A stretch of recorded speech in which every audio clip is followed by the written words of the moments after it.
우리가 방향을 돌려 여호와께서 내게 명령하신 대로 홍해길로 광야에 들어가서 여러 날 동안 세일산을 두루 다녔더니 여호와께서 내게 말씀하여 이르시되 너희가 이 산을 두루 다닌 지 오래니 돌이켜 북으로 나아가라. 너는 또 백성에게 명령하여 이르기를 너희는 세일에 거주하는 너희 동족에서의 자손이 사는 지역으로 지날진대 그들이 너희를 두려워하리니 너희는 스스로 깊이 삼가고 그들과 다투지 말라. 그들의 땅은 한 발자국도 너희에게 주지 아니하리니 이는 내가 세일산을 에서에게 기업으로 주었음이라. 너희는 돈으로 그들에게서 양식을 사서 먹고 돈으로 그들에게서 물을 사서 마시라. 내 하나님 여호와께서 내가 하는 모든 일에 내게 복을 주시고 내가 이 큰 광야에 두루 다님을 알고 내 하나님 여호와께서 이 40년 동안을 너와 함께 하셨으므로 내게 부족함이 없었으니라 하시기로.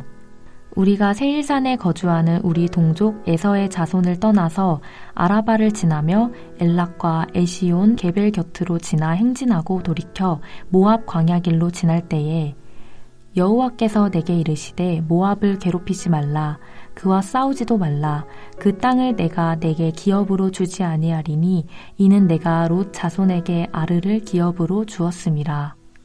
이전에는 에밈 사람이 거기 거주하였는데 아낙 족속같이 강하고 많고 키가 크므로 그들을 아낙 족속과 같이 르바임이라 불렀으나 모압 사람은 그들을 에밈이라 불렀으며 호리 사람도 세일에 거주하였는데 에서의 자손이 그들을 멸하고 그 땅에 거주하였으니 이스라엘이 여호와께서 주신 기업의 땅에서 행한 것과 같았으니라. 이제 너희는 일어나서 세렛 시내를 건너가라 하시기로 우리가 세렛 시내를 건넜으니 가데스 바네아에서 떠나 세렛 시내를 건너기까지 38년 동안이라. 이때에는 그 시대의 모든 군인들이 여호와께서 그들에게 맹세하신 대로 진영 중에서 다 멸망하였나니 여호와께서 손으로 그들을 치사 진영 중에서 멸하신 고로 마침내는 다 멸망되었으니라.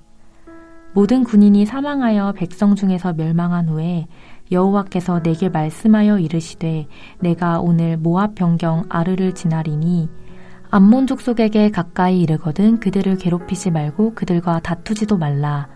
암몬 족속의 땅은 내가 내게 기업으로 주지 아니하리니 이는 내가 그것을 롯 자손에게 기업으로 주었음이라.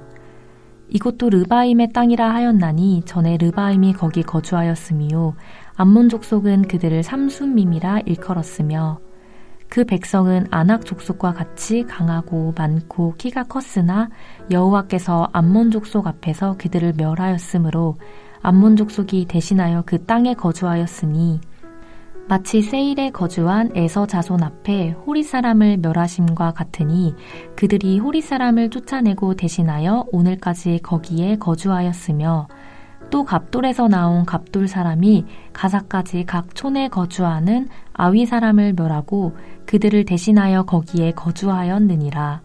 너희는 일어나 행진하여 아르논 골짜기를 건너라. 내가 헤스본 왕 아모리 사람 시온과 그의 땅을 내 손에 넘겼은즉 이제 더불어 싸워서 그 땅을 차지하라. 오늘부터 내가 천하 만민이 너를 무서워하며 너를 두려워하게 하리니 그들이 내 명성을 듣고 떨며 너로 말미암아 근심하리라 하셨느니라. 오늘 본문 역시 과거 역사를 회고하는 장면에 포함되어 있습니다. 가데스 바네아에서 행한 잘못으로 인해 홍해길로 해서 광야로 들어가 40년 동안 방황하면서 세일산 지역을 두루 다녔습니다. 아마도 에서의 후손이 거주하는 사해 혹은 염해의 남동부 지역으로 추정합니다. 이곳에서 오랫동안 머물고 있을 때 드디어 하나님은 모세에게 북으로 나아가라고 명령합니다.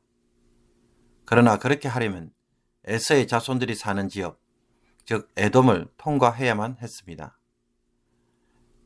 이때 하나님은 너희는 스스로 깊이 삼가고 그들과 다투지 말라라고 명령합니다. 에돔을 어떤 형태로든지 자극시키지 말며 그들의 땅은 하나님이 에서에게 주신 기업이기에 건드리지 말라는 것입니다. 심지어 그 땅을 통과할 때 양식과 물을 얻기 위해 돈을 지불하라고 명령합니다. 그러나 민수기에 따르면 이스라엘이 에돔을 통과하며 기꺼이 양식과 물을 위해 돈을 지불하겠다고 함에도 불구하고 에돔 왕은 거절하여 통과하지 못하며 멀리 빙둘러 가야만 했습니다. 이렇게 광야 생활을 마감하면서 출발하려고 할 때에 하나님은 이스라엘의 40년 광야 생활을 어떻게 평가합니까? 모두들의 복을 주시고 40년 동안 함께 하셨으므로 부족함이 없었다고 말합니다. 에돔 왕의 반대로 에돔을 통과할 수 없었던 이스라엘 백성들은 결국 아라바, 엘랏, 에시온 게벨을 곁으로 지나 행진하여서 모압 광야길로 올라갑니다. 에돔을 지나 모압을 통과할 때도 하나님은 모압을 괴롭히지 말라, 그와 싸우지도 말라 라고 하시면서 그 땅은 아브라함의 조카 롯 자손에게 주신 기업이라고 말씀합니다. 14절에 따르면 그들은 에돔과 모압의 경계 지점인 세렛 시내를 통과하자 이때가 가데스 바냐에서 세렛 시내까지 38년이 걸렸다고 말합니다. 이전의 광야 시간까지 합치면 총 40년이 되던 해입니다. 이 시간과 이 지점을 기점으로 그 시대의 모든 군인들이 진영 중에 다 죽고 멸망하였다고 보고합니다. 즉 출애굽 2세대가 가나안 땅을 향하여 행진하고 있음을 보여줍니다. 오늘 본문은 이 사실을 3번씩이나 거듭 강조합니다. 그리고 군인들로 표현한 것은 시내산에서 출발할 때 20세 이상으로 계수된 자들은 곧 군인들이며 이들이 출애굽 1세대로 표현하고 있기 때문입니다. 참고로 우리가 이스라엘 지도를 보면 사해 즉 염해 끝에 세렛 시내가 있고 중간 지점에는 아르논 강이 있습니다. 이 세렛 시내는 에돔과 모압의 경계가 되며 모압은 세렛 시내와 아르논 강 사이에 있습니다. 그리고 아르논 강 위쪽에 암몬이 위치하고 있습니다. 이스라엘 백성들이 모압의 북쪽 경계 지역인 아르와 아르논 강 지역을 건너자 이번에도 하나님은 암몬을 향하여 그들을 괴롭히지 말고 다투지도 말라라고 말합니다. 암몬 지역을 롯 자손에게 기업으로 주셨기 때문입니다. 이와 같이 에돔과 모압, 암몬을 통과하자 하나님은 이제 헤스본 왕 아모리 사람 시온과 그 땅을 주시겠다고 하시면서 그 땅을 차지하라고 말씀합니다. 하나님은 그들에게 그 땅을 기업으로 주신 적이 없었습니다. 또 그들은 이스라엘과 싸우려고 대적하였기 때문입니다. 하나님은 이 전쟁을 통해 천하 만민이 이스라엘을 무서워하고 두려워하며 이스라엘의 이름만 들어도 주변 나라들이 근심하게 될 것이라고 말씀합니다. 모세가 기록한 것처럼 과거 이스라엘의 광야 생활은 불순종의 역사입니다. 그럼에도 불구하고 오늘 본문에 따르면 하나님은 이스라엘을 향하여 어떤 은혜를 베푸셨습니까? 부족함이 없는 광야 생활을 하게 하셨다고 강조합니다. 그 이유가 무엇일까요? 아무리 생각해봐도 이스라엘에게서는 찾을 수 없습니다. 이스라엘을 향한 하나님의 신실한 사랑이 아니라고 한다면 무슨 근거로 광야에서 부족함이 없는 은혜를 누릴 수 있겠습니까? 하나님이 이스라엘과 맺은 언약에 신실하셨기에 가능한 일이었습니다. 새해에도 우리가 살 소망이 있다면 무엇이라고 생각하십니까? 실상은 하나님의 신실한 사랑 때문입니다. 아무리 부족해도 은혜가 끊어지지 않으면 아무리 부족해도 그래도 기도에 응답해 주시는 이유는 하나님의 신실한 사랑 때문이라는 것을 잊지 않기를 원합니다. 그리고 하나님이 이렇게 하실 수밖에 없는 또 다른 이유는 하나님이 이스라엘을 통해 이루실 일이 있기 때문입니다. 가나안 땅을 정복해야 할 사명 때문에 지금까지 도와주신 것입니다. 그러므로 하나님의 사랑을 받을 수밖에 없는 사람은 어떤 사람이라고 생각하십니까? 하나님이 주시는 사명을 발견하고 순종하는 사람일 것입니다. 하나님이 나를 통해 가나안을 정복하려고 합니다. 나를 통해 이루시고자 하는 일이 있습니다. 이것이 무엇입니까? 올해 기도를 통해서 꼭 찾을 수 있기를 원합니다. 그래서 나를 통해 정복하기 원하는 가나안 땅이 무엇인지 발견할 수 있기를 원합니다. 구원하신 목적을 성취하십시오. 그래서 하나님의 사명을 따라 살아가는 새로운 삶이 여러분에게 열리기를 원합니다. 그리고 또 하나 묵상할 부분이 있다면 그것은 하나님이 에돔과 모압, 암몬을 통과할 때 그들을 괴롭히지 말고 싸우지 말라는 말씀입니다. 이스라엘은 강해서 그들과 싸워 그 땅을 차지할 수도 있었습니다. 그러나 하나님은 그 땅을 그들의 기업으로 주셨기 때문에 하지 말라고 합니다. 이런 점에서 이스라엘은 힘이 있다고 해서 전쟁을 통해 땅을 정복하고 확장해 가는 자들이 아니라 하나님의 제사장 나라가 되어야 하고 세상에 하나님의 공의를 드러내는 자로 세움을 받았음을 보여줍니다.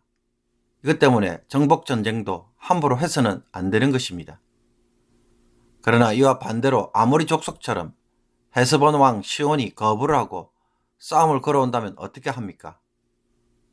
아브라함에게 약속하신 것처럼 이스라엘을 저주하는 자를 저주하심으로 이스라엘을 두렵게 합니다.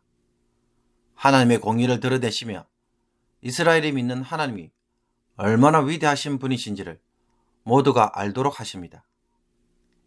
이것은 우리가 사회생활이나 학교생활을 할 때 무엇을 위해 살아가야 하는지를 잘 보여줍니다. 우리는 남들처럼 많은 돈이나 명예, 성공을 위해 살아가는 자들이 아니라 많은 사람들이 하나님을 알고 예배하도록 세상에서 제사장으로 살아가야 한다는 것입니다. 우리의 행동과 말을 통해 하나님의 명성이 세상에 널리 드러나도록 하는 것이 세상을 통과하는 우리의 모습입니다. 그러므로 내가 능력이 있어도 나에게 유리하고 이익이 되는 일이라고 해도 먼저 고려해야 할 것은 하나님의 명예인 것입니다.